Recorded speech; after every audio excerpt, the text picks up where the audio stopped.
Welcome to Cosmic Comics, Games and Collectibles, your zen of geekism. We carry comics old and new, magazines, toys, games like Pokemon, Magic, D&D.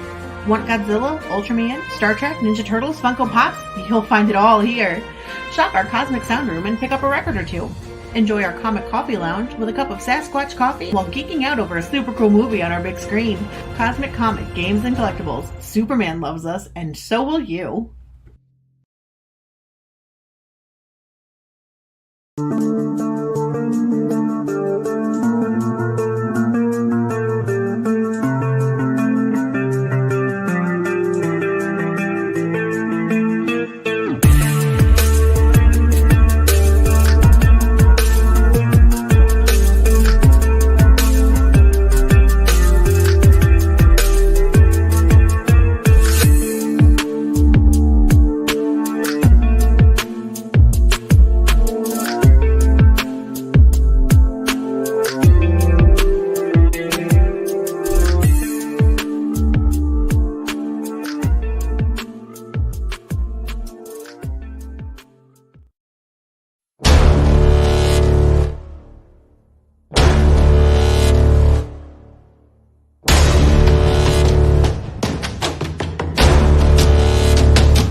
Ed Gein, Demon Hunter, on Indiegogo. After a deranged demon escapes the bowels of hell, Satan is forced to send a damned soul back to Earth as a demon hunter.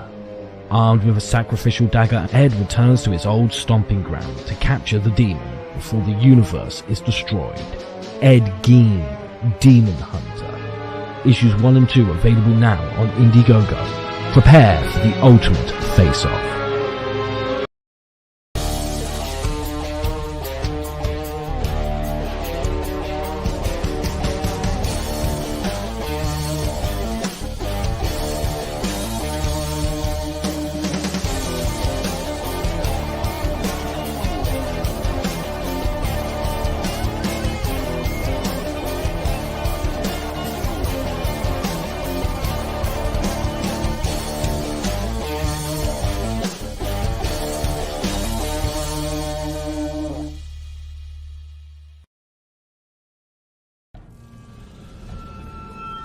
We've crossed paths more than once. I've whispered in your ear, shown you harmless little temptations. I am unknowable, yet you know me intimately. But you can always know me better. Collected here are 20 twisted tales that will thrill, chill, incite, and delight you from some of the most imaginative minds your species has to offer. This exclusive Indiegogo printing of The Devil You Know Better will be limited and numbered, with signatures from Mike Barron and Hart D. Fisher. Stretch goals achieved for this campaign will add interior chapter illustrations by Stefano Cardacelli. The Devil You Know Better. Back it on Indiegogo today, while you still can.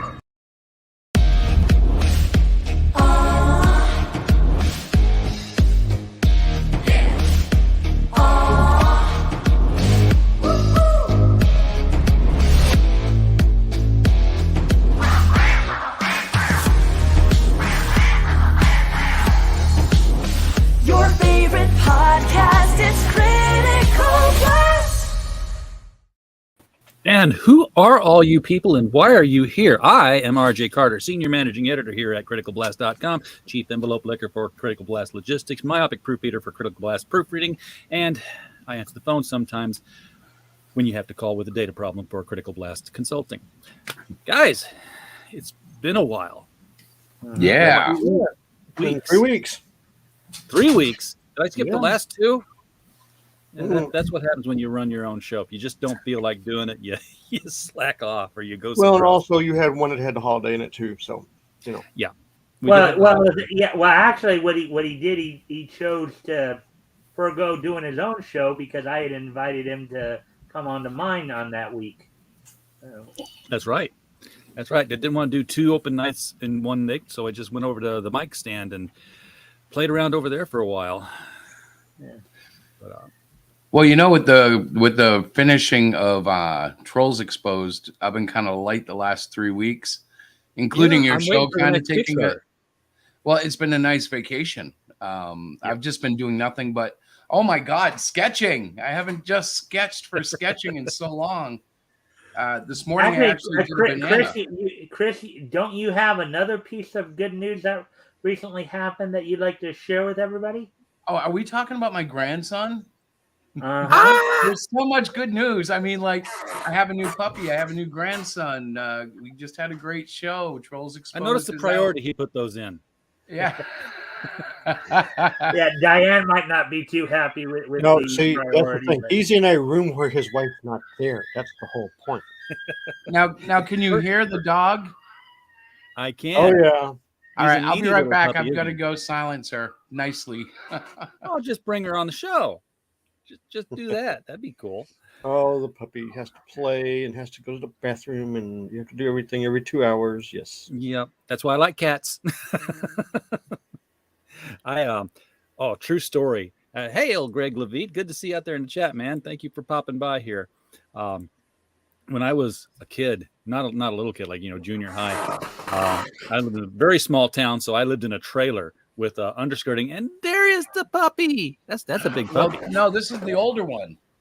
I was gonna say. Diana's got the puppy out walking because she's just hyper. She's got puppy energy. But this is our older Chihuahua who just, if she's left behind, she will scream. Oh, But she won't walk as far as the puppy. she wants attention. Oh, Jason, yeah. thank you for popping in, man. Cross Comics is out here as well. Hey, Rick, glad to see you. Yeah, But Yes, what I was- Rick joined me. Rick was my latest co-host of past Friday night for the. I saw that for our when you guys were historical reading fun. John Carter. Yep. Actually, I was looking forward to it because of the general mix of the selections I had. We were reading from Dell Comics, The Funnies, Volume 2, Issue 30, and of course we read some Alley Oop, Yep, Bosco, saw that. John Carter from Mars. Actually, I picked John Carter from Mars with you in mind, RJ, because I knew you. That's one you talk about a lot. Just seeing the comic adaptation of that. Well, when your name's Randolph John Carter, you take an interest. Well, every time we talk about John Carter, you always have to remember Frank Vazetta's artwork. Because he did a whole bunch of artwork of John Carter from Mars. Yeah. I mean, and they're beautiful Who, pictures. Edgar Rice Burroughs or RJ? Frank Frank Frazetta, Frazetta. the artist who did all the covers. He's fantastic. He was fantastic. John Carter's making a return to comics real soon Yeah. here. Have you seen the covers to those? Nope. Oh, yes, I have, but I don't think I've seen the same covers that you've seen. The ones that is IDW doing it?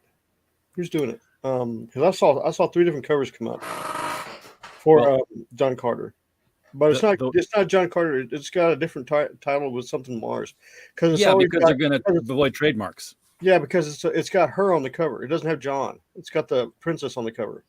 Yeah, Dynamite's been doing Deja Thoris stuff for a long time now, though, and Yeah. they sometimes mention John, but they won't put his name on the cover because they've got to deal with the Burroughs estate. Yeah, but Captain John Carter is going to be appearing.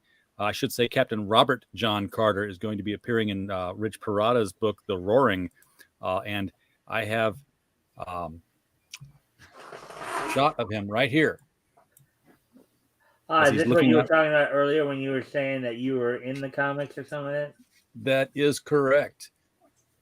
So There I am peeking through the blinds in my 1920s Chicago police officer uniform. Oh, they put him. They're putting you in Full Chicago. beard and full head of hair there. Yeah. I've And got all the contact hair. lenses. And contact. Well, I was a younger man in the 20s. Chat. $231 Canadian until his next sketch goal. Oh, nice. We can make that. The bar's been set now, guys. If you're crowdfunding comics, it's proven you can get that $2.5 million. Come on, dude. He's gonna get. I'm gonna say this right now. He's gonna end up with about like 5 or 6. Well, I predicted when he was at 900,000, he'd break 2 million, and he just shattered that. I think he's at what 2,500,000 right now, or thereabouts. It's like 2.6, I think 2.6.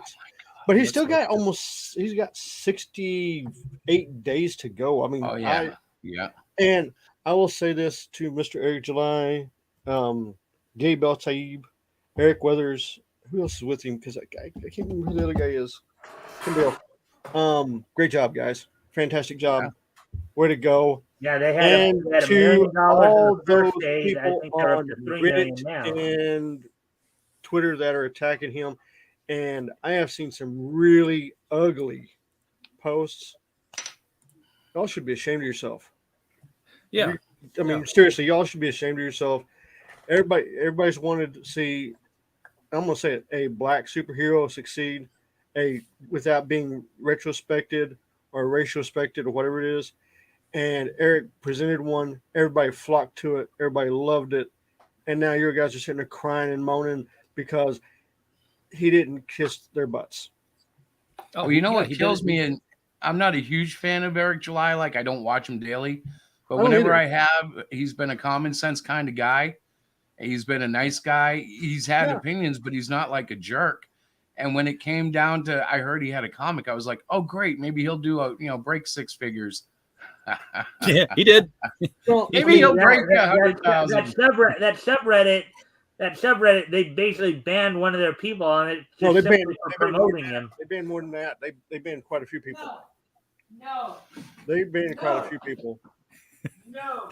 They will not. If you've been friendly to Comicsgate, you will get banned from Twitter. Yeah, well, not Twitter, but Reddit. It was a Reddit subreddit. And I covered that story the other day.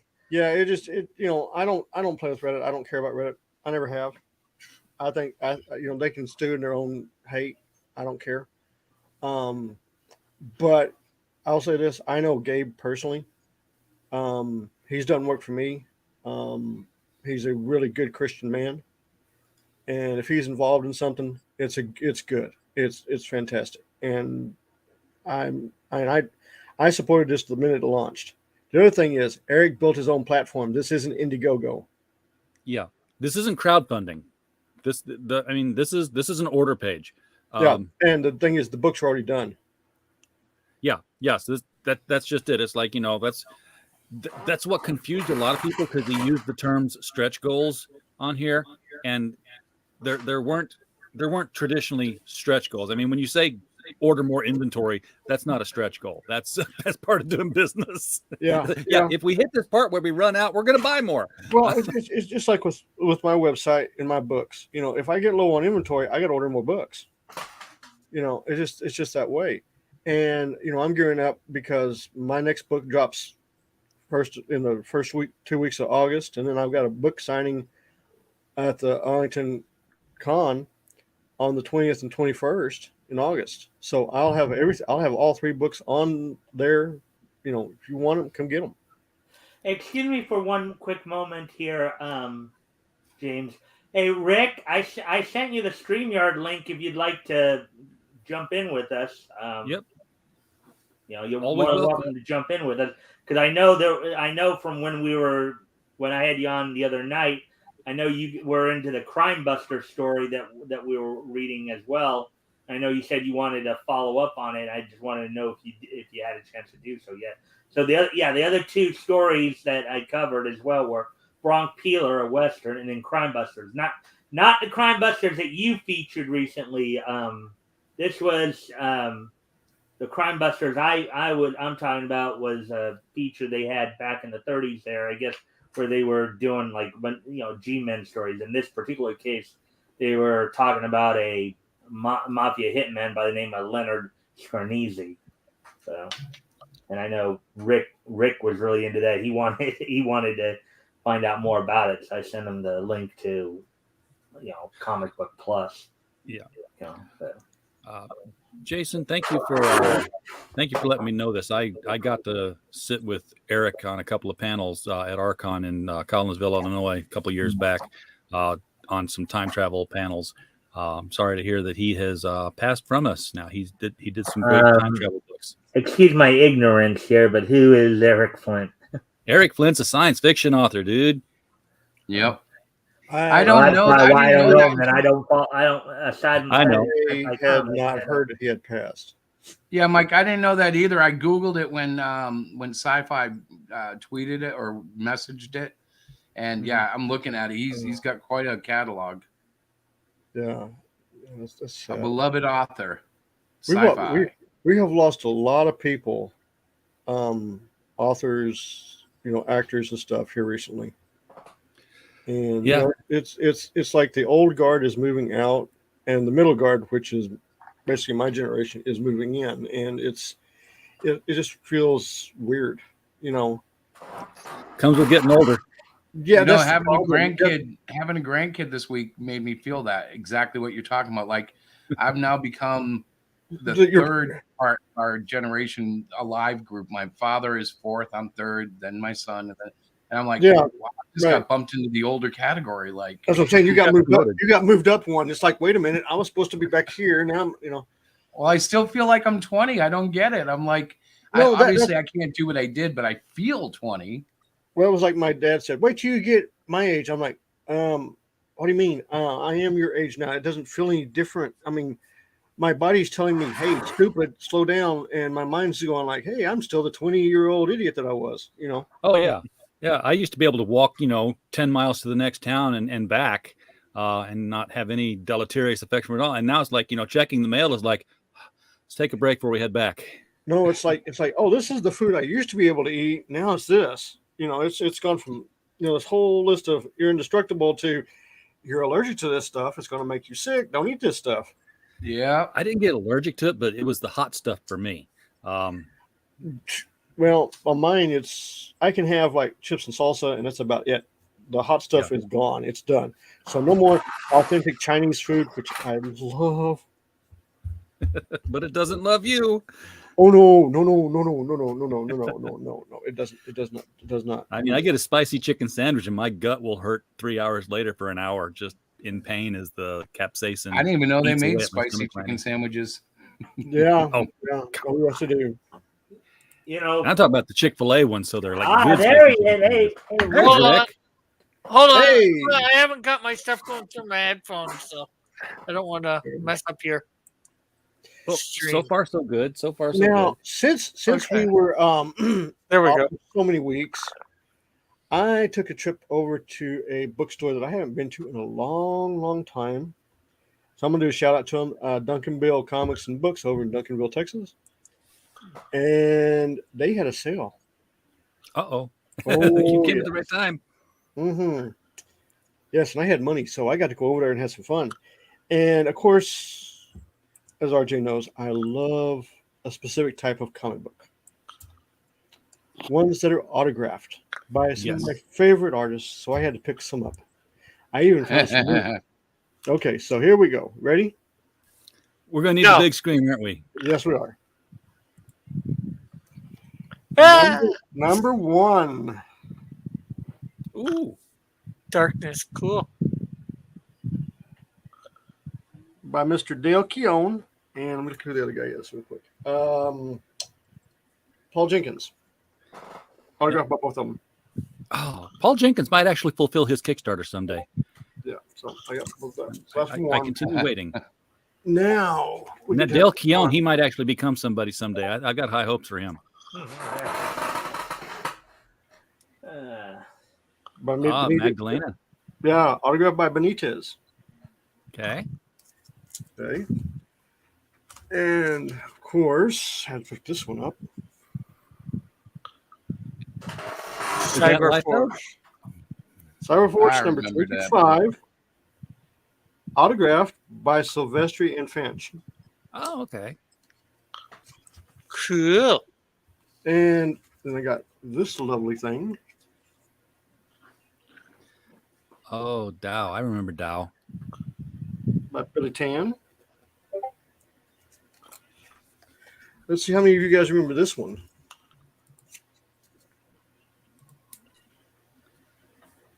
Cross Genesis. I remember all the Cross Gen titles. Don't remember that Yes, particular those one. things. I remember hearing about it, but I never bought it or read it. So Oh, this is number 1. It is autographed. And then I found this one with our good friend Andy Smith's autograph on it. The first. You can tell it's his artwork. Yep. Artwork. Before First that's Man not came along. that's not the first. That was 37. Yeah. Yeah. And then, of course, another one. Another Magdalena. Okay, the title was glaring out. Number 2. Yep. And it's autographed by Mark and Benitez. That looks like Cool. a painted cover. That's really good. Yeah. I would worry about keeping them in the Mylar bags. Michael Tierney and I were just talking last night about storage, and a lot of the Mylar bags, if they're not made the right way, they pull color off of the covers after years. And then, of course, Carbon Zero with Benitez. Remember this one? Nope. That one I don't remember Me at neither. all. Is that an Image comic? Yes, it is. But most of these are Okay. these are almost all Top Cows. Here's another one with Carbon Zero. This is a really good one. This is Benitez's first work with Top Cow. As soon as X-Men did Weapon X, they everybody had to have a weapon something. Yeah, but then I found this little turkey. Oh, that's not Image. No, but look No. who's it's done by. That's Mr. Van Sciver. That's the Uh-huh. Pie Man. Ooh. That's Yeah, his- I know. Ethan's been kind of active lately. I think he had So- some. I guess he had some commentary on the Beware My Power series coming out, animated. Oh series. yeah. Oh, Okay. actually, that's out already. Yeah. Now also, I did a special order for these because you only can get it through him, his website, and everything for this when he releases his books. But I got these beautiful. Camera's the Oh, other direction. There you go. Tarot. And they are Cool. autographed by Mr. Jim Bount himself. So You can't show the interior artwork on a stream. That will. Actually, it's not that bad. I mean, there's not. These are actually real. These are actually. They must be earlier issues then. No, this is the newest one. Okay. Well then, Yeah, he's. I've got recent ones, and you can be guaranteed there's going to be stuff in there. Yeah, Not safe for work. Yeah, there's something- It's not safe for work, not safe for wife, not safe for anything. Yeah, but that's what I've gotten in the last couple of weeks. So Oh, well, Not safe Yeah. for wife. I like that one.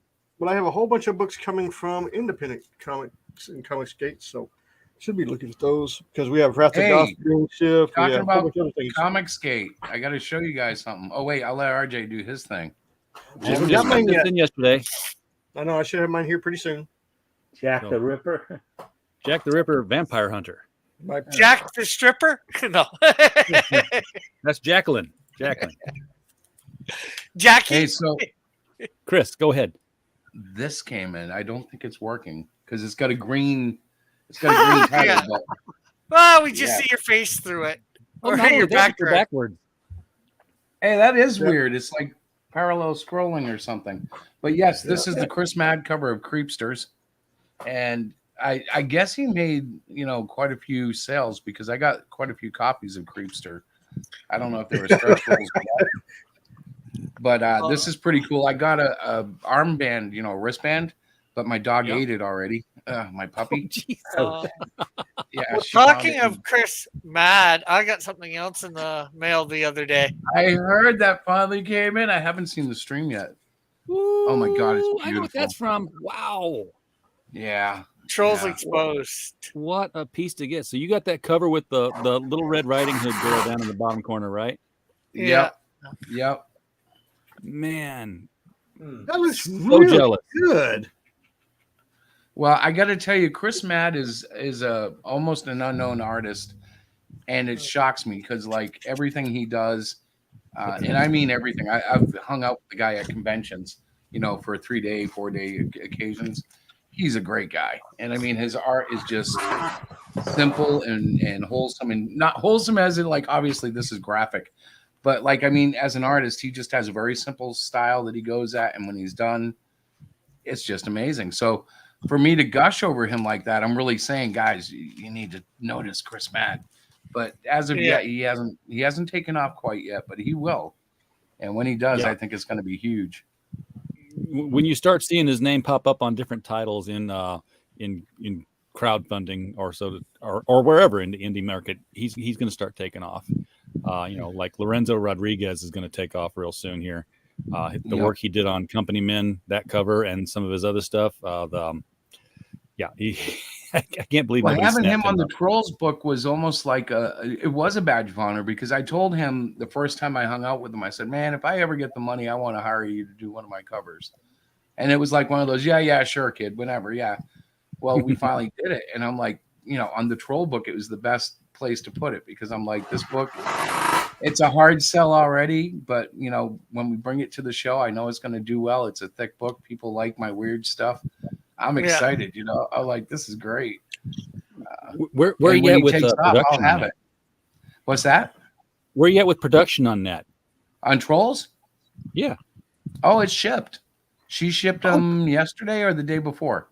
Well, that's called finished. So yeah, I will start watching my mailbox. Well, it's finished once everybody gets them, and there's no complaints. Yeah. And now the only thing now is like setting up my convention stock so I have enough of them. So I'll probably carry 10, and if those sell out at a show, then I'll buy 20 and see where the balance is. But every show we've had a different experience, and it's like we never know what's going to sell. Sometimes it's the cards, sometimes it's the prints. The comics always do a number, but sometimes it's them. They surge up. So conventions are kind of fun. Didn't you have a convention that you went to this weekend, Chris? Yeah, we went to Keith Gleason's convention. He does the Mighty Mascots for Alterna, and he held the Plastic City Comic-Con. And it was actually a blast. I got to meet so many people. It was like a all-star convention of New England creators. And like I knew everybody because we've been doing shows now for about 4 years. It's just usually we're not all in one place, but everybody knows Keith.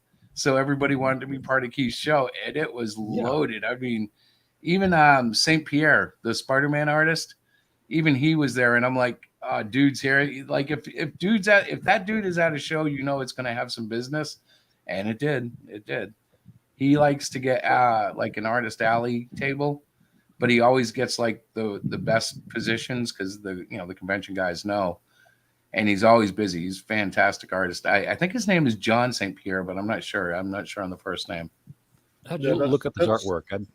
That's a good thing at a convention. If you get a big name or somebody that's real popular, and you give them a good spot, who's ever on the right side of him is going to have a great day. Yeah. Well, hopefully, just because you're beside them doesn't mean they'll buy from you. They might this show, I was actually fortunate enough to be across from Alterna the whole show. And anybody who knows, well, Alterna, I am like a super geek for. Orphan Betsy. It started with mascots, but like, check this out. My wife was looking Legend of Log, right? I stared at it. Log is fantastic. The bird. Yeah. The bird. So for 3 hours, I stared at it. My wife was looking at it, and she liked it. So I got up and bought it. And you know what? It was so easy because it's $2. It's like, boom, you've got yourself a comic, and the wife is happy. Just to show you, I have all these that came in the other day from one of their value crowdfundings. I think it was the summer one. Yeah. But Alterna, if you're looking for like a classic styled, and I mean in the print way, really, company that'll just send you a ton of cool books that you can just zone out on. Alterna's got it. I love Alterna. It's hard looking. It's hard interpreting the titles because your camera is reversed, so all the letters are backwards. Oh, you know what? I can fix that. Okay, so now they should be right. Now they're right. Yeah. Yeah. So unit changed. Wonderful. We're looking at Unit 44. There's a couple of issues of that. Tinseltown. I actually sat across from the writer. Did you I get love Wolf and Tinseltown. Batsy? Did I get what? Wolf and Batsy. Yes, we have a copy. Wolf of and Batsy is a great book. Yeah, they're great. That's a great book. Yeah. Right now I'm waiting for their Alterna's campaign to hit the 100 or the $10,000 mark, because apparently at that point they will have perks for getting advertising in their books, and I want to get one for my campaign for that. I just always buy the ads in the books. I always buy. I bought. Oh yeah, I bought a bunch of ads from them. Yeah. Well, apparently this right is now the only way to interesting get an ad in their books is with the campaign. This is I'm unfamiliar with this. I didn't know there was a fight between Pete and July. Yeah, that doesn't No, ring. neither did I. That doesn't ring true with me. I'll have to find that out. No, I'll tell you what the problem was, and I saw it go down when Eric came out at the first, the first night he was going to talk about during the Rippaverse and stuff, how he was going to basically he was saying he was going to gatekeep it. You know, he didn't want people who were woke or this and that and the other thing taking part in it. And you know, he was on a tirade. You know, like sometimes he does, like sometimes Eric does. Yeah. And Pete was like, no, you want to sell books to everybody. You want people to buy them. Don't worry about their politics. If they like your book, they're going to buy it. But if you start slamming fans, you're going to lose fans. And that was what it was. It was a conflict of production. It was a disagreement. There was no animosity between the two. It's just they had a different point of view of how they do things. Well, the funny thing is, Peter is generally right. Eric July is like an exception to the rule. He came out and like just showed everybody, no, if you're a good guy, it doesn't matter what you believe, and you can do this, and you can talk about what you want and still be successful. I don't think I could do it. I think most people couldn't, but Eric's got like the charisma. He's got the following. He's got what doesn't he have? He's doing great. He hit a million. He hit a million like the first day. I think it. You also have to something, and then Eric he's coming has up some on people. 3 million now, from what I understand. Yeah, he's over 2.5. But here's the thing about Eric, and a lot of people don't. Some of us don't know this, but he's got some very big places he can go advertise on. Oh yeah, he's on the Blaze. Yeah, he's got the Blaze. He's got Fox News. If you haven't seen it, he's on. You go over to Fox News website right now. He's on Fox News's website. Yeah, and he doesn't have to advertise. They're doing a story. Yeah, so they're pushing it for him basically. But what they're doing is they're feeding off of, in both the Blaze and the wokeness doesn't sell. This sells. This is what should be going on in this business and stuff like that. And you're seeing this, with Omnipress completely crumbling in front of us. Yeah. I mean, Omnipress. I mean that statement they rolled out. I know it's a shield for a dumpster fire, but Omnipress is fixing to crack and burn hard. I think what's going to happen is everybody except for like 4 or 5 people are going to get terminated. It's going to take them 2 or 3 years to rebuild, rethink their business model, and try to come back out with 1 or 2 books and see if they can do something, because right now they're just completely crumbling into nothingness. Yeah. My theory is, and I haven't seen a lot of people pick up on this. I've seen some people pick up on it, but for me, Eric July is not selling a comic book. Eric July is selling a new platform. And it's like, because that was his whole thing, was that we're going to do this not on Kickstarter and not on Indiegogo so that nobody can shut our campaign down. I think it's already started to be talked about, open this up for people who want to submit their comics to, this Rippaverse.com sort of model. Yeah. I'd like to grab that sort of the whole thing just to sell my books on my site. We were too, actually you know? trying to figure out how to do it on our site, but our service doesn't offer anything even remotely close. I was like, is there any way we can automatically register? Maybe PayPal, yeah. But our site PayPal itself, buttons has a basket and everything. Yeah, but will but it show a PayPal, grand total to the audience that's looking at the page? I want it to have a ticker so that, Oh, like, if you that- buy a no. book for $10, it shows up on the page like it does on Kickstarter. yeah. Yeah, Hmm. that I mean, you- doesn't. You probably have to talk to whoever designed Eric's page. You probably have to talk to them. Yeah, Yeah. they did a good job. But I can tell you this: it did not cost. It wasn't cheap. And it wasn't well put together on day one either. And I'm not talking about. Sci-Fi, Omni, Lion right now are crumbling as we speak. They are laying people off left and right. The stuff's been hitting Twitter and everything else. Yeah, So but I'm that's not because they're expecting- leaning into other projects. I know they're leading another project, but it's going to be if they survive. You know, it's one of those things because I mean it doesn't look good. Yeah. What I want to see. Anyway, I wanted to ask Rick something here. Rick, did you have a chance to follow up on the Crime Buster story that we covered the other day? No, I haven't had a chance to get on that site and read the next issue yet. Yesterday, I was at a garage sale through my church helping out, and then today I was at church and didn't go home till later. You want to tell everybody? Well, I know RJ probably already knows because he was there in the chat. Would you like to tell everybody what I'm talking about, what we were reading there, and your impressions on it and everything? We were reading a book from Dell Comics, Keen Comics from Dell Comics. No, Keen Comics with Centaur. Oh, We were reading okay. The funnies. Okay. I thought because you covered the Keen thing at first, and Right. that's what threw me off.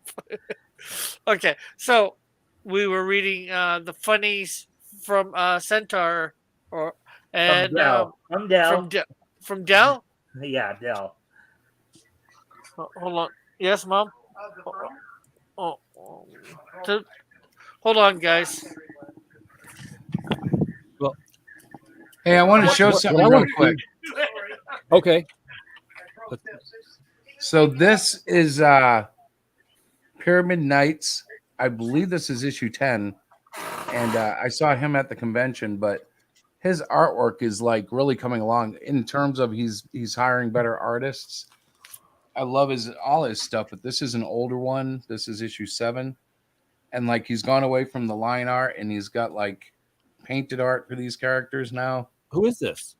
This is Gary Henderson. He's one of the local guys. I've been touring with him. Touring. I go to almost every show I go to. I see him. I always have him in my pre-show too. But PyramidKnights.com if you're interested. This guy is really cool. His stuff is great. He's available for streaming too. I just don't think he knows all the shows that are out there. Hint. That's the thing. Well, I'll give him your link and tell him to check you out because he's building and it was really cool. We saw him at the convention. He's got a great setup, long line. I'm like, way to go, Gary. I remember when he was on issue 3. I've got a business card here, right here. In fact, I'm not going to show it. Rick's back now. But it's a business card I got from an artist that I met in a comic shop. And I heard him talking about, it became obvious that he worked on books. I was like, hey, what do you work on? Nice to meet you. You working on something right now? Do you do podcasts? And we traded information. And so I got his business card and I was like, yeah, I can get him on the show. So one of the things on the card was his Twitter address. I'm like, well, definitely I want to go out there and follow him. And I, typed in the @ sign, found his name, clicked on it, and said, you have been blocked. I was like, that was fast. I wonder if that was fast or if it was pre-existing, because a lot of times it was pre-existing. Yeah, because we get blocked in blockchains all the time. If you mention Comicsgate without going, bad people, they chick. You can't even show a little like, and they just click away. So it's like screw them. They're gonna end up in little chambers all by themselves. Devil Flyer saying hi to everybody. How Hey, you doing, hey, Hey, Devil Devil. Flyer? hey, Devil Flyer. Thanks for flying over. Hey, Rick. But one of the things I want to see what's going to happen with Eric July. This is 68 days of woohoo, money's coming in. Comes the day you've got to produce and you've got to deliver, and those are two entirely separate steps of a business. Here's the thing. Yeah. So I can say this. He's already shipping books. Okay, so he's not going to wait for the campaign to finish. He's just like shipping. No, he's them as got they come all in. the books are printed. Everything's printed. It's done. So he can ship. What I understand is he's already shipping books. Well, I think covers A and B are probably shipped because those are limited. Oh, no. Oh, Was that loud? Yeah, that was loud. That was pretty loud. Yeah. Sorry. Oh, wow. I don't know how that happens because most of the microphones I've seen don't have volume controls on them. No, I mean he took it off. He was real fine. He put it back on. It was like, let me turn it up to 12. Bam. Yeah, but there's no turn up on them. I don't know what happened, but man, it hit. Whoa. Well, sorry about that. Am I loud? Turn it down. Yeah, you're real loud. It I don't was know speaker how. vibrating. Yeah, I agree. You won't know how to turn it down. Only thing you can do, guys, is hit your own volume buttons. No, you can go into the settings, and you can adjust your volume inside settings on your mic. I never could. Oh, Rick is saying Canadian internet. Oh my. Well, yeah, Canadian okay. internet's got a surge. It's carrying things stronger right now. They just got Rogers back up. Okay. How do I sound now? Okay, Sound good? there you go. Now, Rick. There you go. Man, Yeah, it was. I didn't realize it. I was at like 200. I didn't even realize it could go up to 200. yeah, This one goes up to 11. yeah. It was just like everybody's got slammed. But you're So, doing Rick, you wanna continue to explain Yeah. your impressions on Crime Busters from Well, the Funnies Volume 2, number 30 Dell comic? Well, all of the stories we read were good and very interesting. Like it made me want to definitely go back and read them. And it's a good thing that like Mike knows where he got the source and let me know, because that way now I can go to the next comic and read it. The Crime Buster one was not live action. Based on Supposed to be based on a real life crime guy, and they left you hanging, like all the stories in it. They left you hanging for the next issue. So it's like, Did they catch well, what? him? This story isn't finished? Crap! I thought we were going to finish this story. Which just simply means that Rick is going to have to sit there and track down the Funnies Volume 2, Issue 31 to continue that particular story, I believe. Yes, because Mike's going to be somewhere else next Friday. won't be on that book. Well, yeah, this Friday, the 22nd, Or next month. I will be, I'll have Shadowhawk on with me that week, and I will be covering, Fox feature publications. I'll be covering Wonder Comics Volume 1, Number 1. And we'll get a little bit into that because it's one of the earlier signs of just how litigious DC can be if they think that you're trying to copy Superman. We'll be talking a little bit about that, Especially back then. Oh, yeah. They were a lot more. And then trying to remember the other one. I'm going to be because I know I'm going to be doing some summary work on another one too. Oh, David McKay. I'll be kind of just doing a quick little summary piece on Ace Comics Volume 1, number 25, because as RJ knows, because I've told him several times before, all the stuff from David McKay publications is nowhere to be found.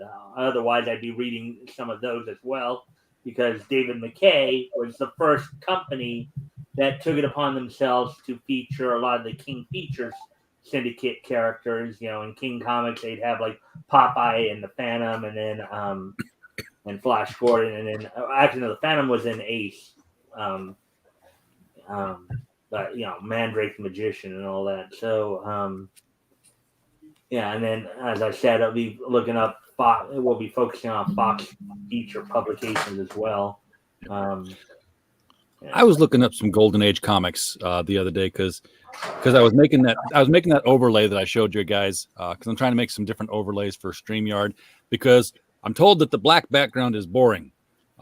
Your people look at that and they're like, they're not excited. They're not going to watch this. You need to jazz it up a little bit, RJ. So, I was thinking you were fixing to auction off your house to buy some. Oh no! You don't have to sell a house to get a background. I can help with that if you need help. Yeah, I was talking about Golden Age comics. Well, I need to Chris recently did some co-hosting duties for me too.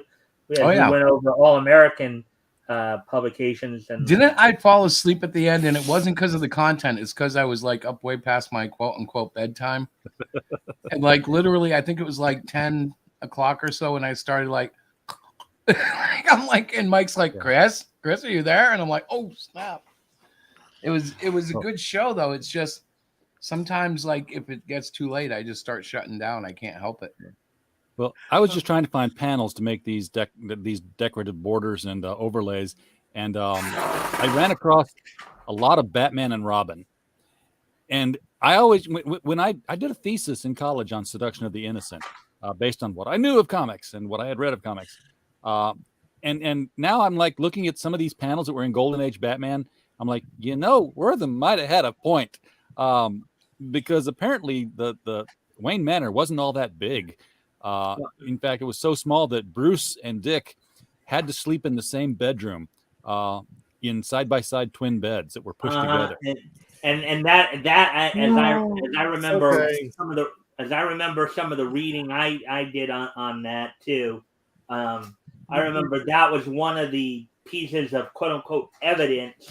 No, well, Wortham had claiming that Batman and Robin were involved in a there was that, and then there was the massage tables scenes where Bruce is laying on a massage table with a towel across his butt, and Dick is standing up with the towel wrapped around his waist, standing next to the other massage table. Nobody's in there running the massages, so Bruce is kind of laying there like, Oh, well, the 50s were not the 2000s, so anything's possible. Well, that wasn't even the 50s. Early. I mean, we're talking about even going all the way back to the 30s. Well, if you go look, and here's the thing, and this is going with movies, not with comic books. If you go look at the way they were making movies, the way they were doing things, especially from the 20s to the 30s, there was no code. There was no code. And the only thing they had to do was they could do whatever they wanted to, as long as at the ending you had a moral ending. Okay? Yeah. And as Cecil B. DeMille says, and this is, the great Cecil B. DeMille, 10 Commandments, they made twice. He said, do it rarely. I mean, he said, do it. He said, you want to get a bunch of guys, and this is his exact words, you want to get a bunch of guys into a movie theater to see a movie they don't want to see, have two girls kiss. That's what he said. That's what he said. But he said, do it once. Don't do it like every movie. Don't do it all. Do it once. Because why? You'll get that shock and awe. This. If you go look, I can't remember which movie it was. It was his Flood, Nora, not a movie that he did. If you go watch it, there's a scene where the damsel in distress is chained up, and here comes this other girl who's the bad guy, and what she do? She kisses her. And of course, the other girl, like that, but that's what happens. And so, that was the big, oh my God, the whole thing. But back then there was really no code. There's a lot of, if you go back and look at some of the silent movies, especially 22, 23, and 24, there's a lot of nudity in it. There's a lot of stuff that they did. I mean, seriously, they did. And it's blatant. It's seriously blatant on what they did. That's why the movie code and all that stuff came into effect, because they were running wild. Okay, I just Googled Batman and Robin and twin beds. Yeah, I can't. Well, I see how it could be innocent, but when I can see where they're coming from. Once you're older and you see it, you're like, Ed, why are you sleeping with a kid? And this is why Batgirl showed up. Actually, that was the whole thing. And it wasn't initially it wasn't Batgirl like Barbara Gordon. It was it was Batwoman and Batgirl, Kathy Kane and Betty Kane. That's To what give them they both used as a girlfriends. kind of, yeah. And then you had, of course, Supergirl show up. Which Supergirl are we on to now? Remember? Oh God, who knows? You know, Sure, she's gotten more convoluted history than Hawkman. Actually, I'm George, coming how you up on doing? August the 5th when I start up on my April 1939 coverage. One of the comics I'll be reading there will be from DC. Will be Detective 27. I'll be reading the Batman story, the first Batman story there. So, anything else for you guys to look up? Oh, speaking of something all old, into that. let's see if I got it because I got a copy of it. Let's see, where's it at? Look, George has books that are shipping. By the way, this is my reminder to tell people that George has books that are shipping. Don't you, George? Not yet. Well, Hey, George. according to my shipping schedule, you do. But I'm going to tell you something, George. There's a Joe King fan in UPS, and apparently he's such a Joe King fan that I guess they opened the box and they're sitting down reading it because now your date has shipped from Monday to Tuesday on a Sunday. So, Wait, Actually, the hardcovers? yes. Son of a bitch. The tracking that said arriving Monday now says arriving Tuesday. And it was in Ontario when it said arriving Monday. So I hate when that happens. now it's in another town. That happens Ontario. a lot in shipping, especially UPS or DHL. They're horrible. What I hate is like I send a lot of stuff USPS, and I'll track it all, and that said like your item is arriving late. Well, where is it? It's in the system. Where in the system? And I've had to file lost package reports finally on stuff, and it's funny. It's like as soon as you can only file a lost package on one at a time. So I file it on the one, and as soon as they find the one, all those other lost packages magically start moving as well.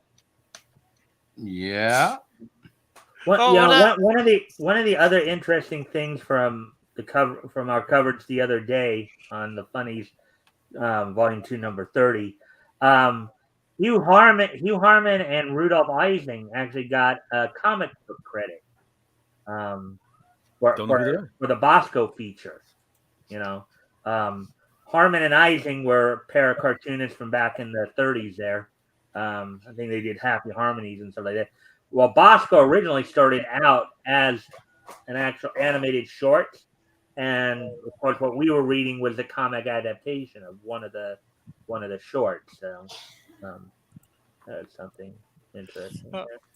What I find funny about the stuff coming to the States from Canada is if I'm getting something here in Hamilton, it's got to go all the way to Toronto just to come back to Hamilton. They can't stop off here, instead of wasting a day to go to Toronto and back. Yeah, they got to go past you to ship it back towards you. George, your stuff's in Concord right now. I don't know where that is near you or not, but if it's in walking distance. That's a mail hub. Okay. Oh, the best one. Maybe they dropped it off with Canadian Post. Because when you get something from Canada, No. That's on a the mail border hub. for You 30 send by days. UPS. It gets transferred to UPS local. Okay. I know the UPS guy. I know the UPS guy. He a gray beard guy, a really cool guy. Yeah, anytime I ship something to Canada or get something shipped from Canada, it sits in Minnesota for 30 days. I didn't have that problem this time. I mean, I shipped this stuff to George last week, and it looked like it was going to move pretty quickly, but then suddenly it decided to hold off for a day. Yeah, I've got a couple things that I'm expecting from the States that have been seem not to be coming. I got to get some tracking stuff from people in there. If they have it. Well, George, you're running a news show. What's coming up in the news tonight? Oh, I have no idea. I'm always surprised. Babylon Bee. Yeah, don't you kind of let you like Denali? Is that his name? You let him pick the headlines? Oh, he usually picks them. I find some stuff too, but he likes scouring the internet. I have to tell you, I do enjoy how you guys will pull from anything, and it's always interesting. Very cool. Well, for the last 3 years, Denali and I've been helping him work on the Immortal Mask, and as we're working late into the night and all that stuff, me just coaching him, telling him, he's writing, and I would sit there and ask, not edit. I would ask him questions. Why is this character doing this? Is this the character's voice and all that stuff? And then he'd go back and fix it. And then it progressed to finding artists. Over 330 artists all over the world were interviewed. And then eventually, nailed down an artist and a colorist. The funny thing is, how do we going to approach this artist? It goes like, it's the contracts were signed and everything. It's just hand him the script. Here's all the designs that were already created. Tell him to interpret the script, and do not give him any feedback on, this is what has to be done in panel 1. This is what has to be done in panel 2. Just tell him you need story density. No splash art, no art beyond the border, and just interpret the script. And here's all the designs, locations, and all that stuff. Everything that came back was absolutely gold. It was amazing. I've seen some of the stuff. Yeah, you know what? If you humor me for a moment, I will actually show you the 3 covers to the 3 books. Bring it on. That have gone to press right now. Actually, bring it on. Ingram. It's going through Ingram. Yes, so are we. So are we. Yeah, the only one. Ingram's a great place. I tell people about Ingram, and it's like it goes over their heads. Like, what? Yep. Yeah, I can vouch for Ingram. I've used Ingram ever since for my novels. All 3 of them are going to go through Ingram. Yeah. Well, I've been using Ingram for my corporate work. Everything that's been going on. They do fantastic work, and the thing is anybody can order from them. If you're a business, if you're a bookstore, you can go get your books from them. Yeah. And that's why I get my global, distribution. Ingram does global distribution. You're not stuck like KDP. Oh, you only can be on Amazon. Oh, you only can be with this on Amazon. You only can do this. No, Ingram Spark, you can go everywhere. And they'll advertise it for you. Yeah, they do. But you have everything formatted before you put it in there. Yeah, it's beautiful. Absolutely beautiful. Yeah, I have never had a complaint with Ingram Spark at all. Never. This is the that looks golden age. This is the first cover, the first book, second book, and third book. Is that or is that the colors? No. This is the cover. The book inside is black and white. And you want to know what the art looks like inside? Look right behind the character. No, it's right there. I was talking about is the coloring just the flats? Or No. This is not coloring. Oh no, this is the color. It's just flat. Okay. It's flat. It's vintage, Amazing Spider-Man newspaper strip. The way they collected the newspaper strips of Romita and Stan Lee. Yeah, this is 4-color. Yeah, just very, very simple. No shading, nothing. Just flat colors. That's the kind of design. And the artwork in the book is right there, right behind the main character. That looks kind of Alex Raymond in a way. Well, that's what we went for. Nice design, clean line work. That's what we went for, right? And here's the second issue, or the second volume.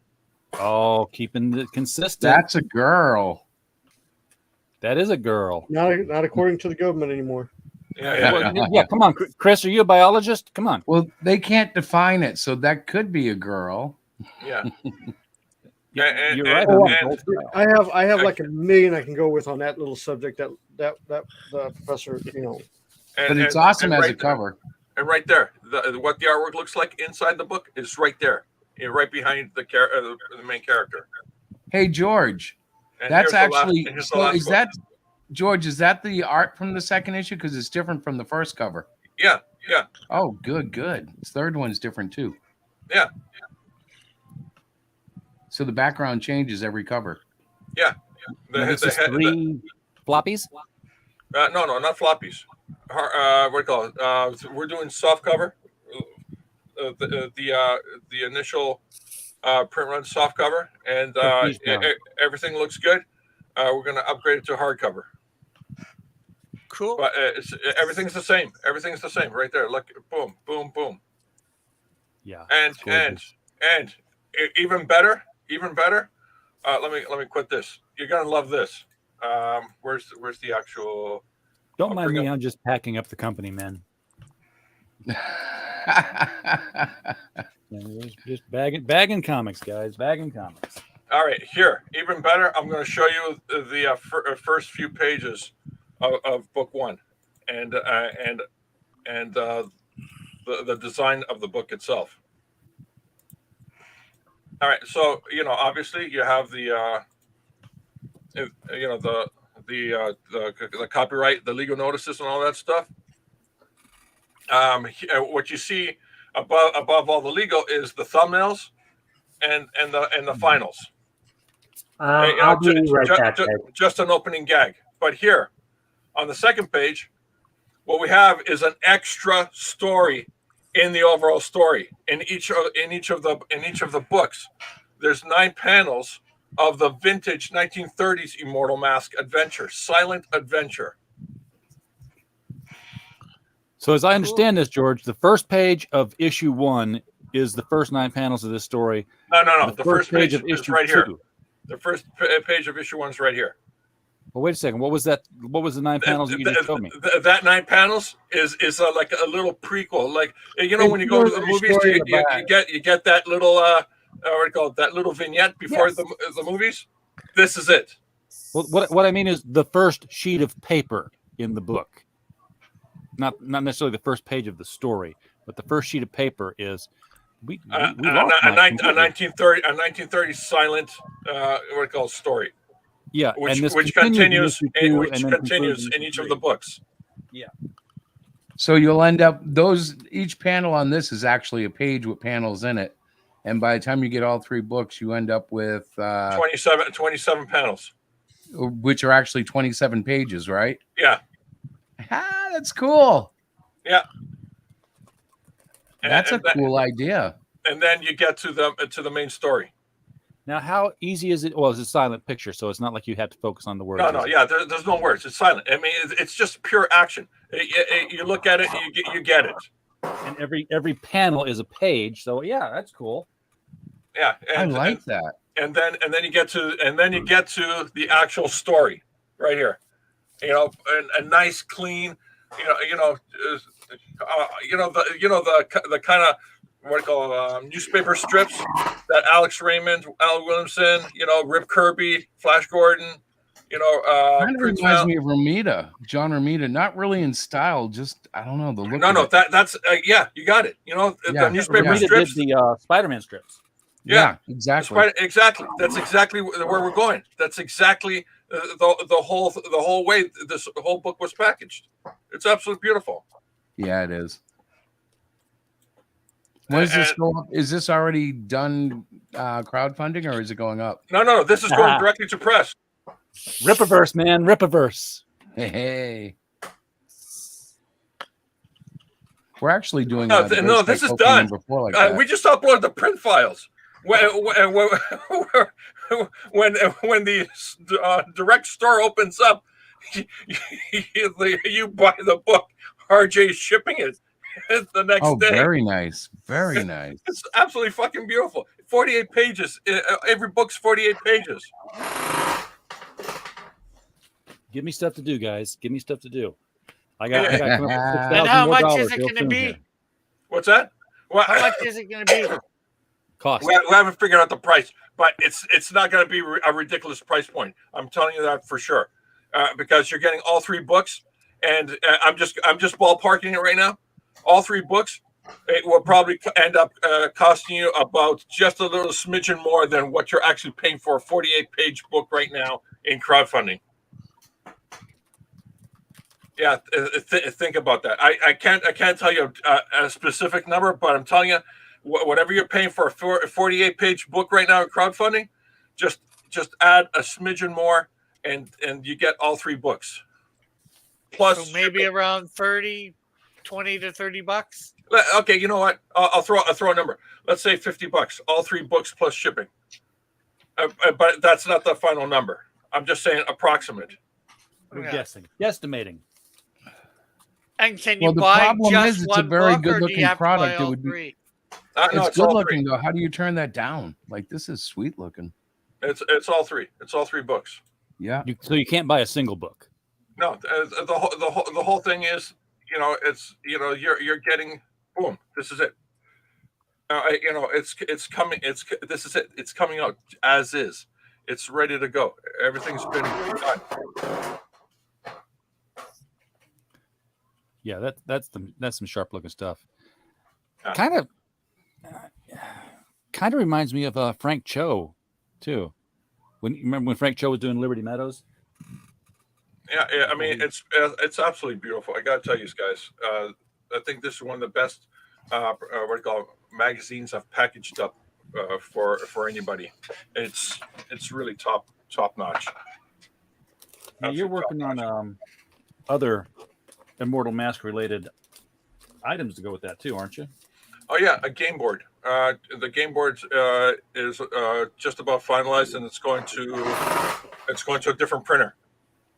The whole thing, game board, the pieces that your game pieces, the whole enchilada. It's a unique game. It's never it hasn't hit the markets the way you play it and all that stuff. It's beautiful, absolutely beautiful. PS5 compatible. No. This is an actual game board. You open it up, put it on the table, and you look at the other person on the other side. Just make sure you don't have a knife or a Atari spoon. 2600. I got it. Where's the quarter go? Yeah, that's right. Quarters? You got to pay for this thing? But George, you haven't done like much in the way of marketing on this. You're just going to dump it in the world. Because we're not going to sit there and go on streams and shill and say, well, I'm creating a universe and this is what I'm planning on doing, and when's it coming out? I'm not sure yet because still working on it. No. Denali's been working on it for 3 years now. Oh, I know, because 3 years ago he was on my channel showing it off. Yeah. That's the moment everything started to click. And what's the point of going on shows, spending your time, talking about it when you can actually spend the same time actually doing it. Wait a second. Are you saying that him going on my show talked him out of ever going on shows again? Yes.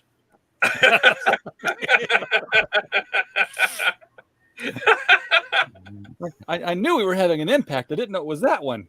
Yeah. Then I said, why go on shows? Why sit there and do streams or get embroiled in drama? Why waste that time? Why not just spend that time? Well, wouldn't the obvious answer be to get the word out, to let people know, hey, I got something. Let's look at what the word is. Everybody's talking about it. People are apparently late in getting books, or maybe the production is stalled because the money has been blown. And then also getting embroiled in drama because you're not in control of what the channel that you're on. God bless RJ. He has a tight ship here, but other channels are open to drama and whatever. So you're sitting there going like, why am I wasting my time here? It's like their drama is not my problem. So I guess you're kind of taking what they were talking about, what young Ripa was talking about earlier when he said he was going to gatekeep. It sounds like you got kind of a similar. Gatekeeping. Yeah, what Rip is saying is he's not going to let anybody into the company that wants to, use the company for an agenda. He's going to gatekeep creators. What George is saying is he's like, hey, I could actually get my book made if I'm not on YouTube all the time, which has been a major criticism of a lot of online creators. Yes, exactly. Mike, your statement's close. It's actually legit. RJ, what you said is exactly right. But, being on YouTube takes away from the time you're actually in need to produce your book. Well, see. But what about after you get hold your on. book produced? Don't you need to advertise? After the book's produced and it's a physical copy, and you actually hold it in your hands and you flip it, for the camera, and you say, "Here's the real thing. Here's the store. You make a purchase now. It's in the mail tomorrow. It's not in the mail in 3 months from now, or 6 months from now, or I I get what you're saying there, George. 48 hours. Here's the But deal. you need to advertise that.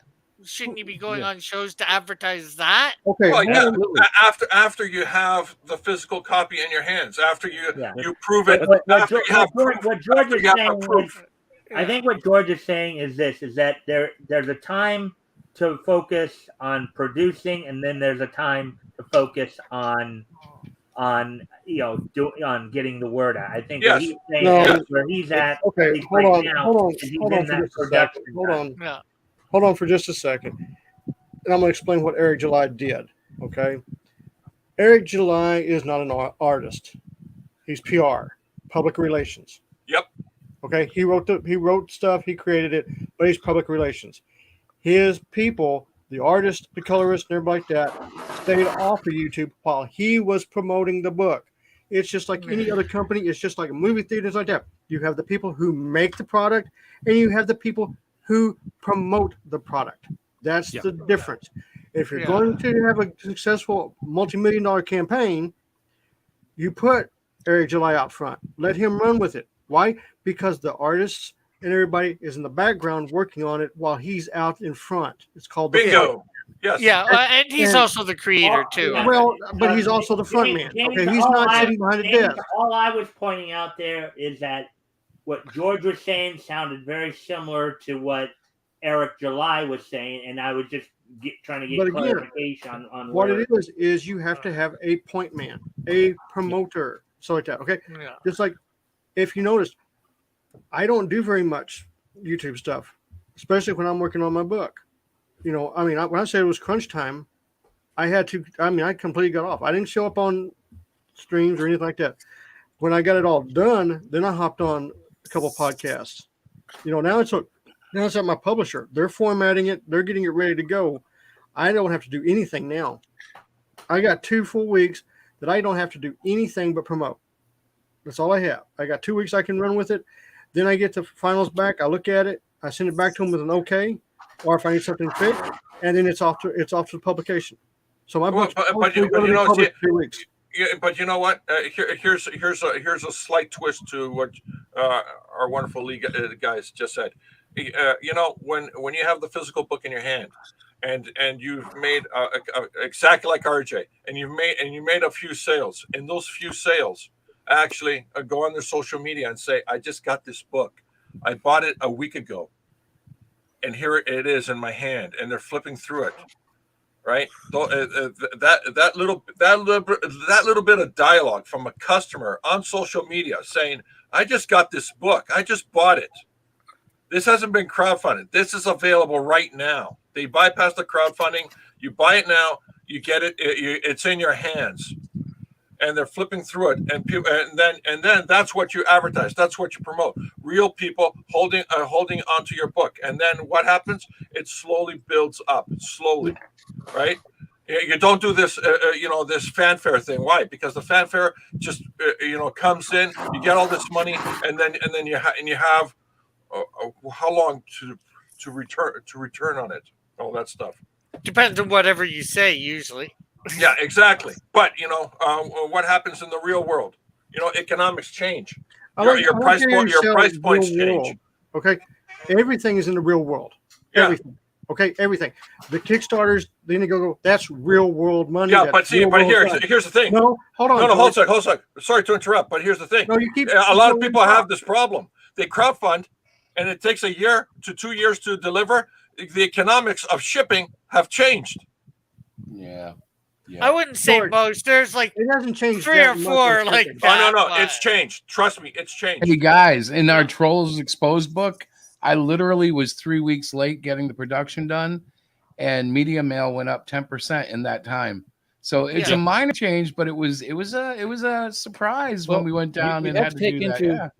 Take into account what the post office is going to change rates on and any other shipping company, and then consider how the dollar stacks up against foreign currencies. Yep. Yeah. Because if you got international shipping, it's changed. That hurts the bottom line. Yeah. That hurts the bottom line right there, especially when you want to get it to your customers. Well, at cost plus your a little bit of profit. Your little bit of profit or a lot of profit. It's up to you how much profit you want from the venture. You're either going to eat the shipping, or you're not. Either you're actually selling to the customer with an expectation of a certain return, or that return is actually going to be a lot less than you expected because of the change of economics. But if you're actually producing, you produced it and you're selling it right now, and it gets shipped tomorrow, the economics will not shift in 2 days on you. Well, see, here's the thing. Also, crowdfunding is not you buying; you're investing. There's a difference between the two. Absolutely. Okay, and when you sit here and you take I've never crowdfunded, never. My books have always gone out. My books have made money, so I've never crowdfunded.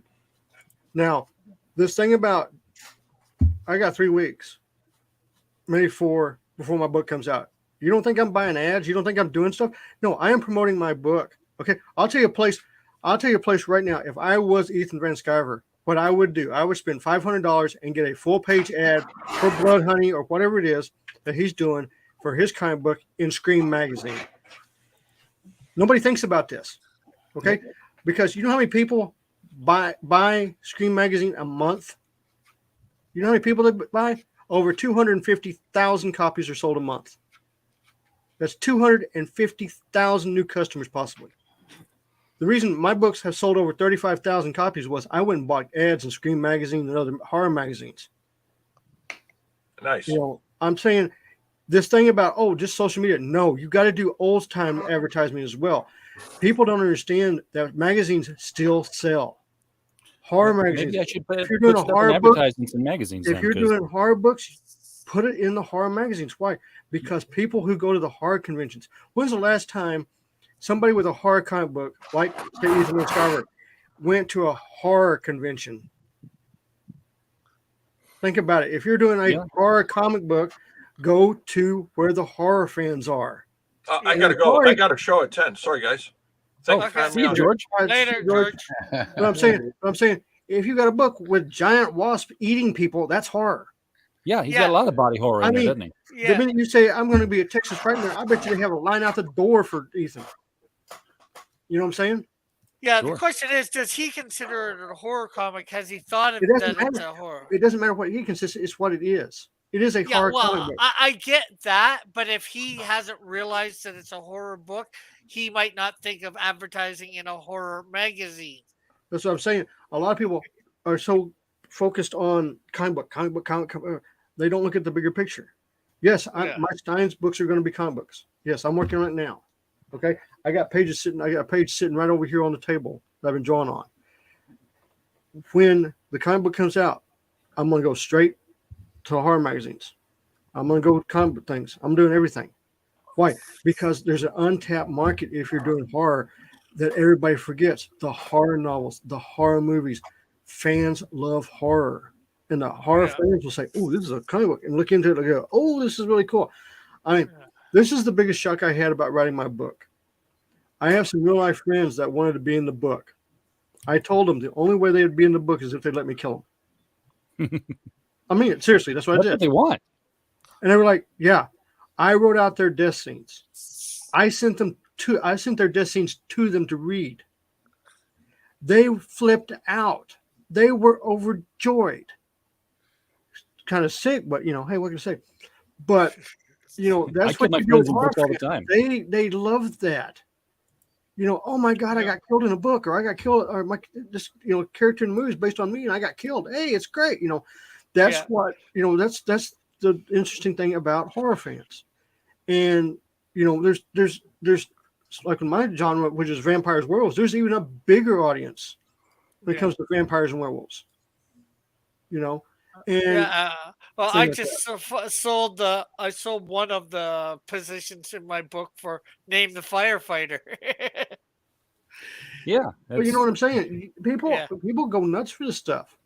And hats off to Eric July for what he did. But again, Eric July is two things. He has a good story. We'll see how it goes. Everybody's bought into it, but he's a good public relations guy. Yeah, He and he's knows well how connected. to talk when he gets on things. I mean, I'm serious. Nobody else here has been on the Blaze. And how many people does he have on his show that watch his show? Over 100,000? Yeah. Fox News? I mean, That's just it. I mean, he's got his own show, and then he knows other people. He's like, hey, buddy, yeah, at Eric Fox News, July's you know, got I his got a own book. YouTube channel, the whole Young Ripa thing. yeah, his Yeah, but YouTube that's channel nothing. is huge. His YouTube channel is huge. Yeah, You know? but you know what? That's nothing compared to the fact that he's part of Blaze TV. He talks to Glenn Beck, says, "Hey, Glenn, I've got a comic book out now." Glenn says, "What's it about?" "It's not woke." "Well, let's write a story about it." And 67 million people read the Blaze every month. And not only that, he gets on the show.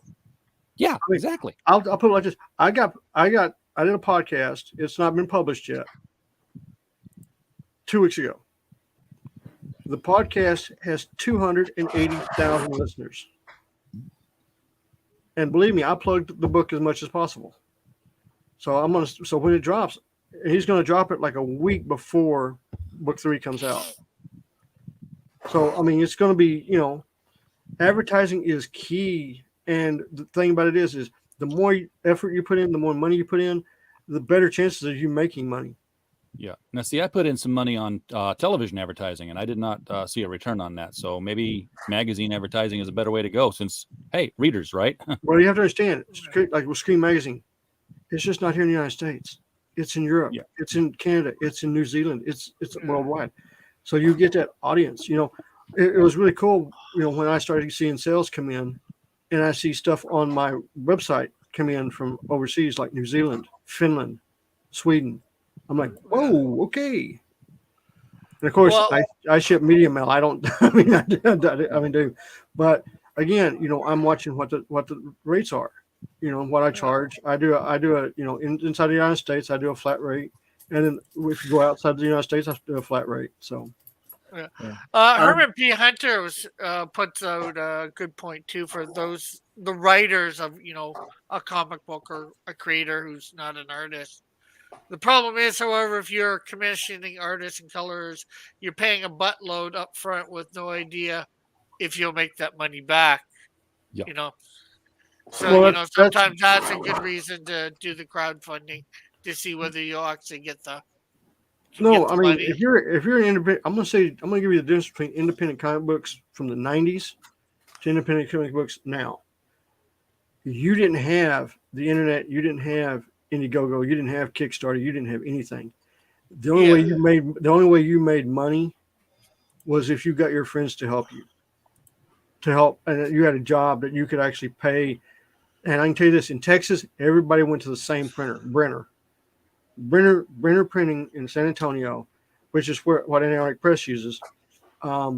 They had a minimum print run. That means you had to order a minimum amount of books.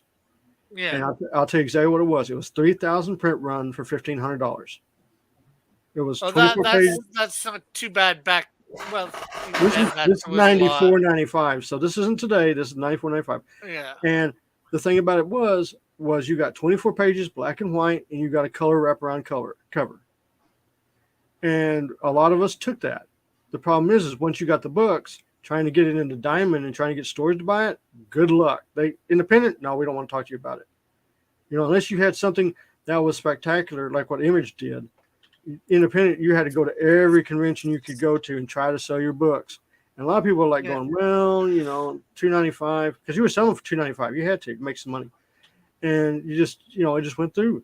And it was a hard thing to do. I know when you're driving down the street, Volkswagen Cabriolet with a top down with boxes on the back, and it's you and Kelsey Shannon trying to meet it to a comic book convention, and then you're sitting across from Chaos Comics, you're getting some good advice from back then, but it's still hard to do. Today, internet, crowdfunding, it's a gold mine compared to what it was. I mean, it's complete night and day. I've seen both. I'd say it's still pretty hard though, even today. I know. Yeah, you have a little easier time getting word out that you're making one, but getting people interested is just as hard. Well, that's just as hard or harder, yeah. But making the book, there's so many tools available now. Like I was explaining to an artist at the show yesterday, going through something like Amazon and their on-demand printing.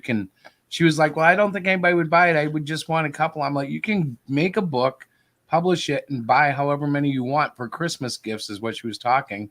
I said, but then you can try to sell the book through Amazon as well. If you're not doing anything with it, it's that easy. You just upload your book. Print on demand. Yeah. Yep. You know, I'm thinking of doing a cover for the Canadian Shield just for an Amazon edition. You know. Yeah. Yeah. Well, here's the thing about, and I've dealt with KDP and Lulu and stuff like that. So here's the deal. KDP, you can actually do a book through KDP and not cost you a dime. Mm-hmm. Yeah, Okay. you don't own it. No, if you have the copyright, you do own it. You have an agreement with KDP that says you can only sell it on Amazon. Yeah. Okay. That's the thing about KDP. If you take their free ISBN number, you are trapping yourself. Yeah, but I'm saying you can do it for free. I didn't say, I don't use KDP. Me personally, I don't like opening a book and in the first page you got this big gigantic circle saying this book is printed by KDP, a division of Amazon. That I just do. I'm like, ooh. Like, No, I wouldn't do that. I wouldn't have that added. No, but I'm saying if you go through KDP and you do their free program, that's the first thing it's going to be when they open the book. Okay, I'm telling you the truth. That's exactly what they do. But you can do it for free. It doesn't cost anything. And you can get it uploaded on Amazon for free. And you can order, 4 or 5 books, like that. Now, unless they've changed their policy, KDP does not do hardback. No. They just added it, I think. I think they just added it? It's either in beta or it's finally out of beta, but they just added a feature for it. I don't know what the parameters are of it because I haven't, gone looking at it, but I remember seeing something about it in some email. You know how you get their update Amazon KDP email stuff if you're signed up on it? Yeah. Hell, we're so far into Amazon, they know everything we do in this house. And the thing with me is I went again with Ingham Spark. My publisher has an account with Ingham Spark. So what they do, this is what I do in my publisher. I'll tell you exactly what I do. I have an editor. I do cover artwork, like AJ knows, and I get everything together, ready to go. I'll send it to my publisher. My publisher does all the formatting with this old, and they have special textures that nobody else has. So if you look at my book, the word texture in my book is like an old English type texture, which is almost impossible to get. They're the only ones that's got it, which I love that text. I love that word texture. I really do. They'll format all 3 of my books. They'll fix the covers where it's supposed to be, make sure all the wording's in the right spots, the chapters, everything, all the pages are there. They'll format it for digital. They'll format it for paperback, and they'll format it for hardback. And each one gets a different ISBN, which I, of course, pay for. Because you're having to pay for everything. So once all that's done, they'll send a digital version back to me to look at to make sure everything is what I want. If I agree to it and like that, then I sign off on it. I send it back to them saying everything's a go. Then they will do all the uploads for me on my personal account and on Ingham Spark. Once it's on Ingham Spark, it takes 24 hours for them to okay it. Ingham Spark will come back saying everything is okay. We're ready to go. Just hit and you're launched. And that's exactly what happens. And that's exactly how I do my books.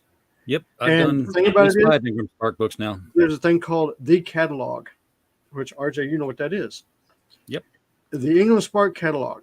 This is where everybody orders from. Amazon orders from it. Walmart orders from it.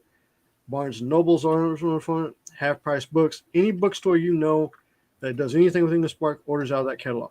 And they will put it in new releases in the category that you put in. Like mine. Dark fantasy, horror, vampire, werewolf, stuff like that. That's where mine sits. And People will go through, oh, this is a new one coming out this month. It's out. I'm going to order this. I'm going to order this. And, they've seen ads in Screen Magazine. They're like, okay, now it's here. Now I can order it. So let me order this book. I can order like 5 or 6. So everybody's ordering the book at once. And then everybody gets their books. Everybody gets their books at the same time. Even I order it, like with mine, I'll order it the minute I launch it, I can order it. So basically, I will have the first order for mine. Right.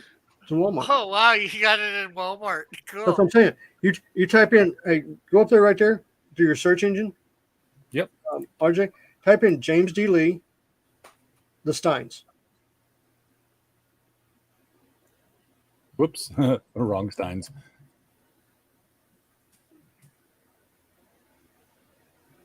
Does it say Steins or it goes, okay, so it should be there.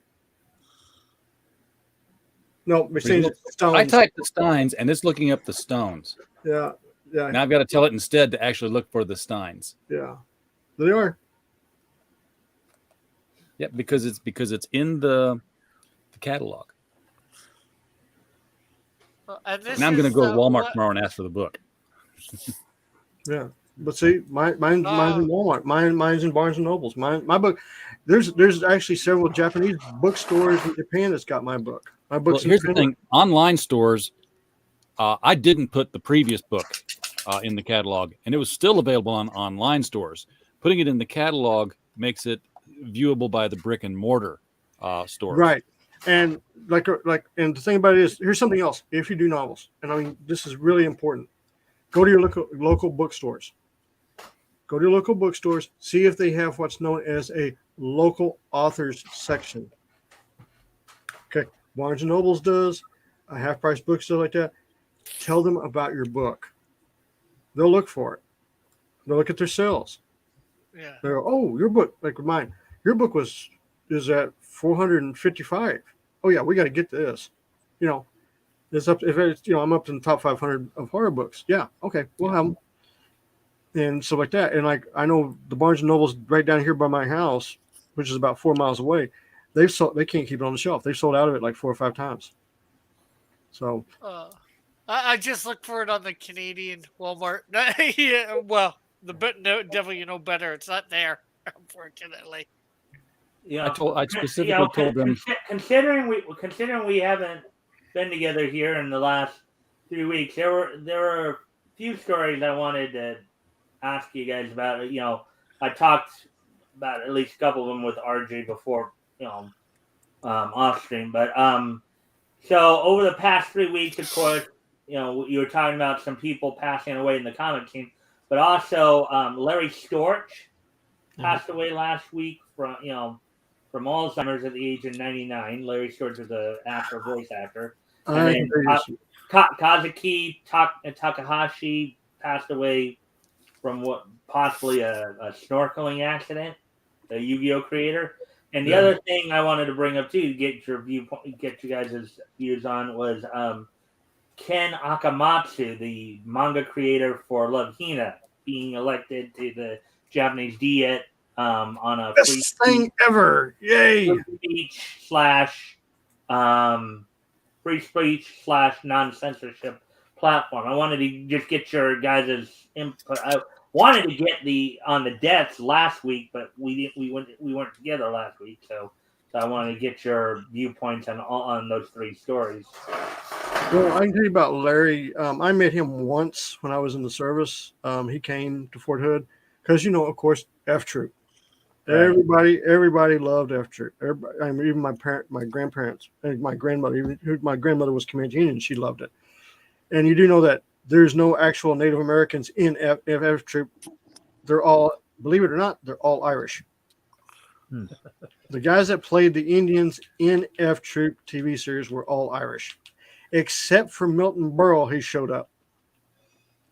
Yes, Milton Berle played an Indian on F Troop. The Hakawe? Yeah, the Hakawe. Yeah. And but everybody loved it. He was such a great guy. The military actually loved F Troop because it raised so much morale back in the 60s. Everybody loved him. Everybody just, Larry was such a great guy. He loved talking to the soldiers and everything like that. He was a very Very funny man, very comedic. And you did know he was a very good friend of Tony Curtis. Him and Tony I Curtis. was not aware of that. I was mostly aware of his voice work through Filmation in particular. Yeah, but like him and Tony Curtis were real good. You know, he starred in The Great Race. He was in the movie The Great Race as the dictator. That was a fantastic movie too. Oh yeah, it's great. But yeah, him and Tony Curtis were lifelong friends since I think they were in high school together. Yeah, but yeah, Lou Scheimer tells the story about how he pitched Ghostbusters to Larry Storch and Forrest Tucker. You had him in the room, and he laid it all out. It's like, this is what it's going to be, and he said, so there it is. And he said, and I just stopped, and they looked at each other, and Larry looked at Forrest, said, and he just kind of pulled his hat down and said, well, Sarge, what do you think we're going to do? Yep, exactly. Oh, they were good friends. They were good friends. And of course, we have the controversy of course, Wrangler Jane, who was 16. Wait, Wrangler Jane was 16? The actress? Yeah, the actress. Okay, let me tell you the story about that little incident. Okay, so Wrangler Jane, the hot babe that was on after, she lied to get the role because the way she got busted was there was a school outing and a teacher came up and she saw her and she goes, why doesn't Jane have a teacher on set? Why? She's 18. Well, it's kind of strange because she was in my class last year and she was 15. So they had to do everything. And the thing was, she put a lot of work in because before she got the role, she had never rode a horse. She actually went out and paid for horse lessons so she could actually ride. So she became a very good horse lady on a horse, But yeah, she was 16 for the whole thing. She passed away at age 66 in 2015. Yeah. Too soon. Yeah. But it was amazing. I thought Larry was going to make 100. Was the last surviving member of F Troop to pass away. Yeah, Larry was, yeah. So what about, well, unless Rick or Chris have anything they want to add to the Larry I can't say that I know who the person was offhand. Type in F Troop on YouTube and look for Sergeant Agar. Corporal Agar. I'm sorry, Corporal Agar. Yeah. Well, aside from F Troop and the live action Ghostbusters, he also lent his voice to, he was Drac on Groovy Ghoulies. He was the Joker on the Batman segments of Batman Superman Adventure Hour, as well as reprising that role. Scooby Doo. He did a lot of stuff. Yeah. Did a lot of stuff. Okay. But talking about the thing that happened in Japan with the artist who got into Congress, or Parliament, I'm sorry. I think it's the greatest thing ever because why? He's going to protect manga. He's going to protect anime. He's made it very clear. He's not going to let woke politics come in. He's not going to let anybody come after it. He's going to defend it. He's going to protect it. Which is needed to be said for a long time. That seems to be the general consensus. That's probably why he got in. Oh, that's exactly why he got in.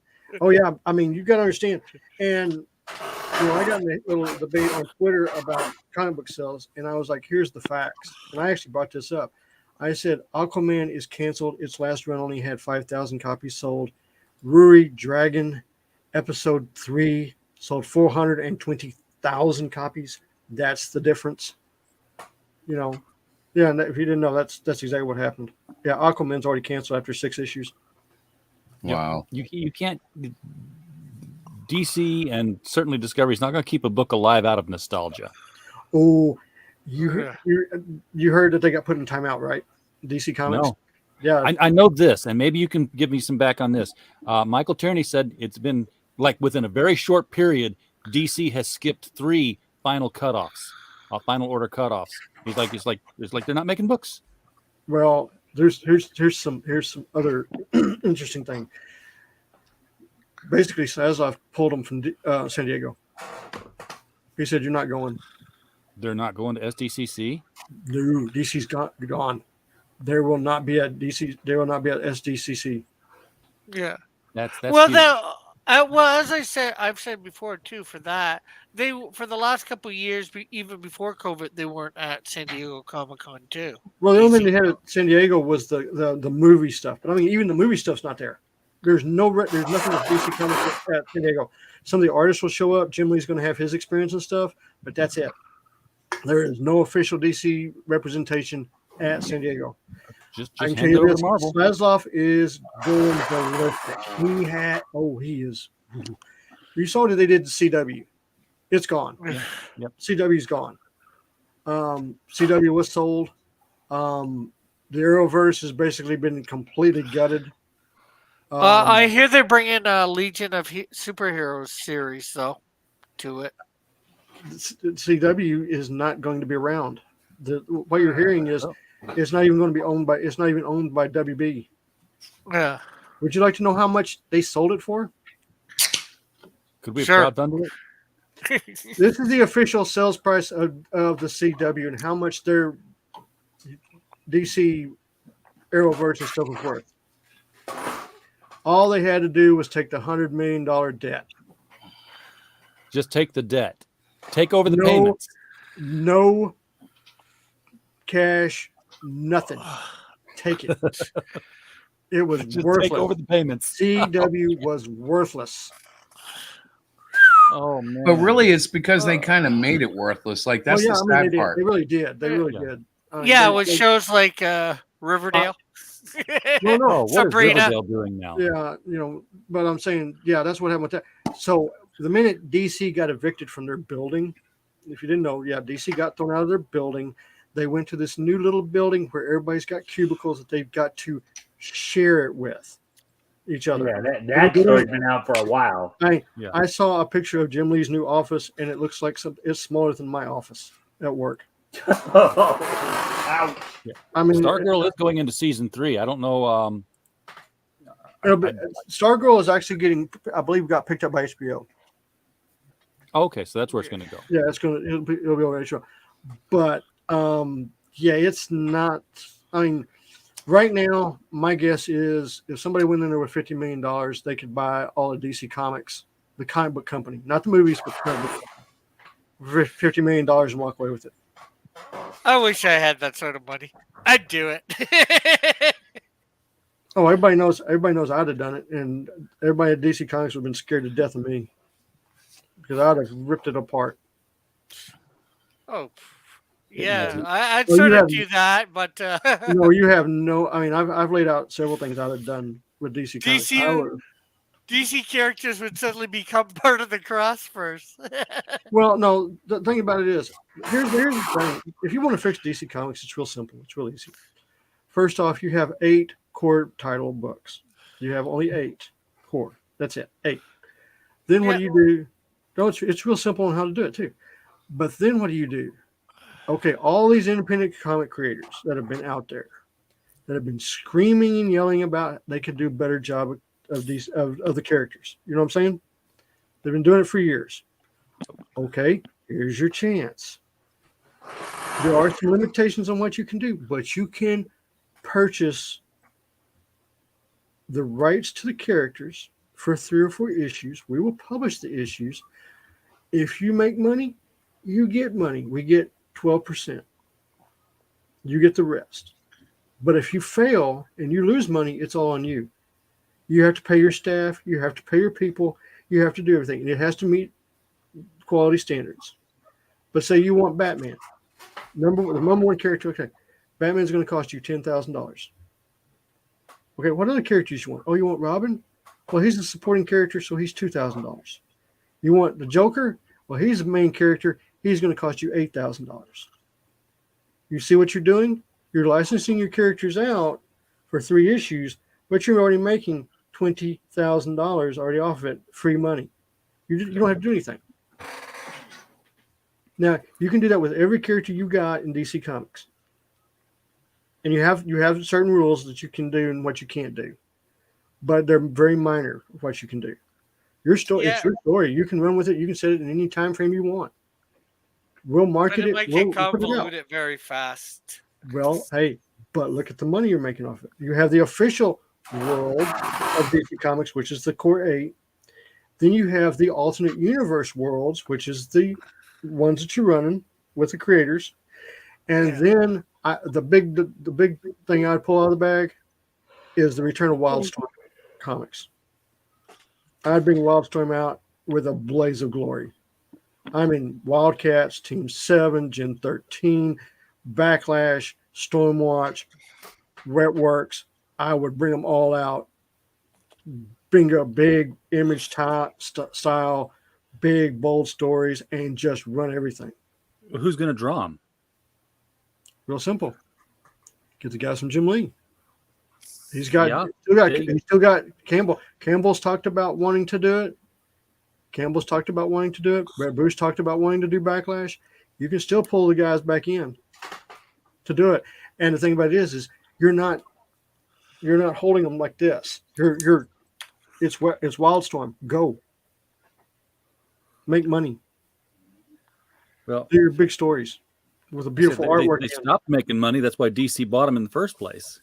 Well, no, there was some other stuff involved with Wildstorm and Jim and how much money they were wanting him. They wanted Jim. That's what they wanted.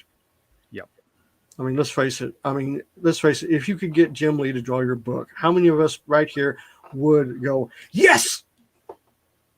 I mean, think about it. I mean, and be honest.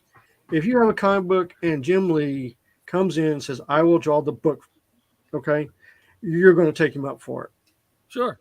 I mean, let's face it. I mean, basically, Jim Lee as an artist is basically what's helping save DC Comics.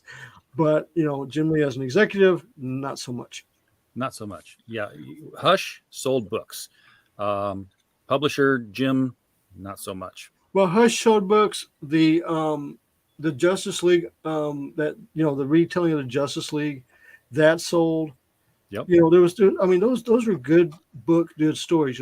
Jim Lee, Jeff Lobdell, and all that. But they came out, 2004, 2005. They came out before this disaster happened. But I mean, that's what I would, that's what I would do. I stated like that. And speaking of the other company, Marvel, it looks like Thor, Thunder and Love, or whatever it is, Love and Thunder, or whatever it is doing exactly what Doctor Strange did, crashing and burning. Sales are down 78% over the weekend. I heard everybody loved it, saw it. Well, I heard it was down. It slipped to number 2 now? Yeah, it's already down. Yeah. It's already down. And the thing about it is, everybody that saw it, well, I mean, it's still got a positive rating, but they're saying it's the Batman and Robin of the multiverse. George Clooney, the guy who reviewed it for our website, our stringer in St. Louis, gave it 5 stars. I'm just saying. I'm going to go see it Tuesday myself. But now everybody is going like, can Top Gun catch Endgame? Oh, that's the next thing that happens. They're not that. It's not that far away. It's like $50 million short of catching them. But Paramount is jumping up and down. They are more thrilled than you can imagine right now. And I heard that Paramount's executives have had a meeting about new movie production and focusing on stuff like what they did with Maverick and stuff. Yeah. So we may see a switch in movies and what they're doing, because now they're seeing, hey, there's money in this. Yeah, well, also Minions is out, which probably bit into Lightyear. It destroyed Lightyear. Yeah, but I mean, Love and Thunder, and then there's another old cartoon that just came out that they revamped. I forget through who or what. I just seen that it came out on the 15th. Doesn't matter. Super Pets is going to run roughshod over all of it. Yeah. That's going to be the tentpole DC movie of the year. Be the only DC movie of the year, but it'll still be the tentpole DC movie of the year. Yeah, DC, the movies that are non-existent. Now, I will say this: I am looking forward to seeing Black Adam. I want to see that movie. Well, it's The Rock. You know, the Well, yeah, Rock's but there was so far a there was safe some actor. good scenes that they showed. I mean, there was some good stuff. So Yeah. you know. Meanwhile, I'm still asking, you know, where in the world is actor Ezra Miller? Because he's still on the run. And last I heard, he was locked up at a farmhouse with guns and kids. And then they're just like, let's not talk about him anymore. Oh no, you have to understand something. The media wants Ezra Miller to go away. They do not like this whole thing with Ezra Miller because of he's ultra woke, he's liberal, he's like this, and the media. Hey. They are ultra liberal. They are woke. Come on. Don't get our channel ganked just because you use the wrong pronouns, Mr. Bigot. Hey, I want to put it like this: if you don't accept my straightness, then you're the sexist. There you go. Yeah, I told that one the other day. Miller thing, they've been talking about how a lot of people have been trying to push for Elliot Page to replace. That's not going to happen. No, that'd be the biggest. That'd be the biggest. That would be the stupidest thing DC Comics has ever done in their life. That would make Flash would be really short, Chris, if Elliot Page. And not only that, remember who's now in charge of the Warner Brother Media. Okay. Got the Discovery. The man, the myth, the legend, almost as popular by everybody as Elon Musk, Mr. David Zaslav. Mr. David Zaslav is the one who went in and ripped the living bejesus out of CW. Oh yeah, the guy who's basically been who's been sticking his foot up everybody's rear end to get to get back on the right track. And you heard about CNN. Well, CNN's online news service is no longer an online news service. It is gone.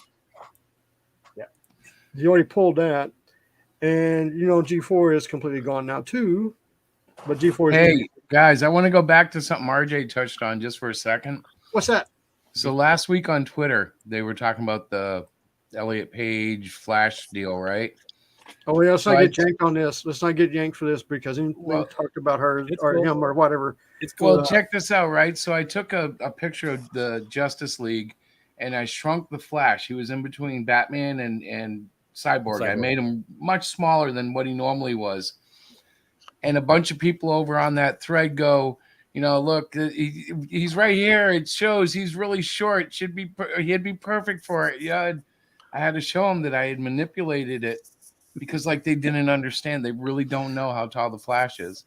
I looked at it and I was like, yeah, why is Flash so short? I mean, I can see maybe in the background, but but Cyborg's further back than him, and he's really. And I didn't know you'd messed with the picture. Oh yeah, and they fell for it completely, and I kind of felt bad because I was like, y'all look really stupid now. You should have recognized. Yeah, even if you look. Well, I'm an artist, so I know where the blur was, where it's I didn't work that hard. I just shrunk him and then I blurred out Cyborg's arm, and there we go. It's perfect. You did this on Twitter? I didn't see that. Yeah. Well, I think I'm shadow banned, but I don't know. I know the Twitter people don't like me too much, so I just have fun and wait for them to ban me again. I see stuff from you all the time. I just didn't see that. Oh, yeah, and Twitter made the biggest mistake in their industrious career when they filed a lawsuit against Musk for buying like that, because now the judge has asked for the real data. Yep. Which is what Musk wanted from the start. If I understand correctly, Twitter, the old guard at Twitter doesn't want people to see the real data. Well, here's the problem. This is the big problem. Twitter told the FCC and the SEC that only 5% were bots. That's what they reported to the Federal Commission. Okay. That was if wrong. If the data goes to court, which they now must provide by court order, it shows anything else above 5%, then they blatantly have lied to the federal particularly if it's a wide margin. Like, what if it's 35, 45, 55%? If it's 6, 7, no one's going to say anything. Because if it's 35, if it's 35, 40%, which is what a lot of people are saying it is, then you're going to have two problems. One, the stock is going to crash worse than it has. It'll almost become junk bonds. Two, the federal government will come in and start looking at their 208 exemption. Yep. And then 3, the U.S. government will do a major levy of fines for lying to the federal government. And all in all, Elon Musk will end up owning Twitter, but for about $15 to $20 billion instead of the $44 billion. Well, I have a question though. So will the advertisers who have been duped into paying higher rates have a recourse in lawsuits? Yes. Okay. Yeah. Oh yeah. This is going to be so much fun to watch, because Twitter is going to be the most biggest dumpster fire you've ever seen, because the advertisers are going to go after Twitter the minute it comes out, whatever that number is. If it's 35%, everybody's going to say you lied to us. And it's going to be breach of contracts. It's going to be lawsuits. Twitter is going to be nuts. That's why you noticed a lot of people in Twitter are quitting. Yeah. They're trying to get out of there before it happens. Well, I looked at that picture that you manipulated, Chris. People should have noticed, just in the fact that if he was that short, he would have been placed in back of, Cyborg, because. Or maybe he'd be in front of the whole group, like Superman might just have his hands on his shoulder, like, good young man, Well, no, it's not even that. Just because the way they do the lineup, they go from tallest to shortest or whatever. Yeah, I thought it was pretty obvious. Yeah, it's like I don't know. I would have thought something. Okay, this is weird. Why did they put Flash there instead of? Yeah, what happened here? Like, look at these stupid artists. But wait, that's Lee's work. That's Jim Lee. That's not stupid. Oh, I think it's a Jim Lee picture. What, the Justice League lineup? Yeah, the one that I used. It looked like Lee's work, and Can you put it up on the screen? I can't because I don't have it in front of me. Oh, okay. But Rick might. I did it on my iPad. That's the problem. I'm on my Mac right now. what was I going to tell you? DC or something else? Wait a minute. I'll take care of this. Okay, now I'm looking. Oh, we're all looking. Okay, I got it. Hang on. Yeah, I got it. Okay. Just take my. Whoever shares it first. There. Yeah, that's Jim Lee's. Yeah. I know that one. Yeah, but look at the Flash. Dude, you shrunk him to a tiny. What the? I made him Kid Flash, yeah, and they just went. So on the post itself, the guy literally drew like lines and said, "See how short Flash actually is?" And I was like, "Oh no!" So I had to show him the real size picture, and they're like, "You were just trying to fool us." Yeah. I'm like, "No, really, that's." You were saying, "Hey, look, a short Flash wouldn't work," and then you left off the C. Yeah. They just assumed. They kind of ran with it for a hot minute, and I was like, "No, guys, no," because now everybody knows you don't really know anything about the comics. Oh, I mean, that's an iconic type of drawing, Now, I will say, Yeah, well, they wouldn't care. They made Wolverine bigger, right? So yeah, that was the argument. They were arguing that Wolverine was much taller in the movie. He And I'm is. like, yeah, that's his one He- knock. That's the one Yeah. knock to that character in the movie is he's too tall. Everything else is perfect. Well, let's face it. The only person that can pull Wolverine off with the right height is Glenn Danzig. That's it. Maybe in his day. Now he's got to be pretty old. Glenn's got Well, to be I'm Wolverine. saying, if you go back to when they first started doing the movies, if you look at Glenn Danzig, Oh from, yeah, 2001, yeah. he was Wolverine. He even had to chop sideburns and everything. He had to build. He's only 5'6". So that's what I I'm saying. gotta believe he either wasn't interested or like he wasn't a good actor or something. Well, he had a bad reputation back then too. my hot take is that I really don't like Jim Lee's artwork on the Flash. Yeah. And I'll extend that. I don't like Ethan Van Sciver's artwork on the Flash because both of them made him muscular, and the Flash is a runner. The Flash should have a lean, infantile body. He should be lean and mean and thin. Yeah, I agree. Other than that, guys, it's 2 hours in, and I have things that I've got to do. So, since none of y'all can take the wheel of the bus here, I'm going to pull it over and shove us all off. well, not under it, at least. Just out of the covered bus stop with the That's heater. sweet, and bro. everything. Oh no, he's got Yeah, sketches the inside. He's master. got sketches. Yeah, it's the pencils. Oh, okay. Yeah, I got you. Yeah, it's all of his pencils. Excuse me, I didn't mean to burp on Mike. Oh, All yes, right. you did. All right, guys, I'm gonna disappear. Yeah, I am too. I got most of your links in the video window below. So go out, hit the mic stand every night for niche news. Visit thesteins.com for all the links to James's books. Definitely follow Hero Shack and get stuff. And Rick, I'll get a Cross Comics link underneath that description if you want to send me one in DM or something where people can go to find you. Uh-huh. Just send me a DM. I'll edit the video later. And slip It sounded like it he over was there. like, "Oh, I'm in such a wonderful place." Yeah. Folks in the chat, thanks for hanging around tonight. Appreciate y'all being here. We don't have a show without you. We're just a podcast falling in the woods, as I say. And as always, while you were here, just hope you had a blast. Good night.